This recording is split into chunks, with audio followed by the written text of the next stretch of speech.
Or two, right? Yeah. Let me see if I can zero and then this.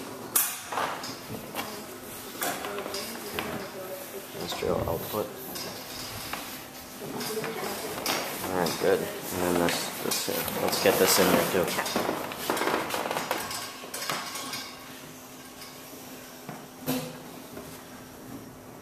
I have the whole structure right laid out here.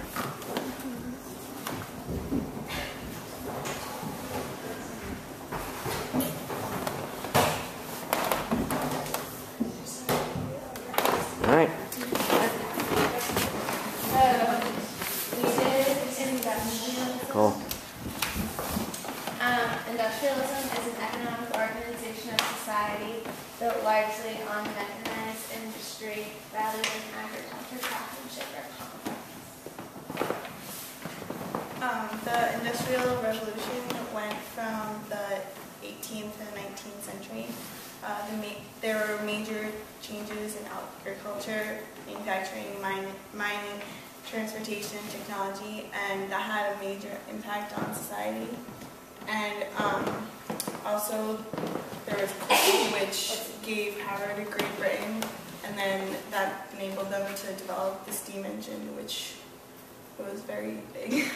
And it allowed for conquering, and then thus the rise in power.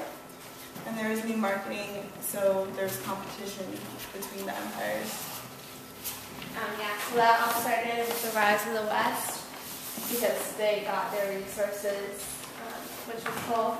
And then through the Columbian Exchange, there were slaves that helped mine the coal, so that kept it all intact. And then the Industrial Revolution led to World War I, and that was it made it for more efficient machinery, and it helped them make it more like a modern day war because there was new machines that they were using, as opposed to they didn't have that much advanced technology before the Industrial Revolution.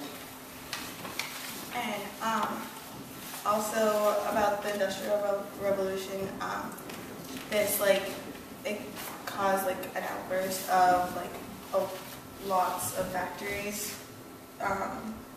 being built, and that had an effect on all the citizens' life, and it made life for the workers very hard at times. And the only reason that they did it was for money, and the only reason the empires or countries did it was for money too and for trade. And an example of that is the steel company that Andrew Carnegie owned, and his workers worked 7 days a week and only had one vacation a day for a year. Yeah, and he also, that all led to socialism and stuff because there were private companies maybe that were taking over, especially the Andrew Carnegie, and he enforced child labor along with other private companies because they believed that if the life was changing from farm to industrialized, and kids could work on the farm, why couldn't they work in the factories for industrialism? And in conclusion, the industrialization changed the world, and the rise of the West had an enormous impact on the industrialization, which makes the rise of the West a key factor in world history. All right.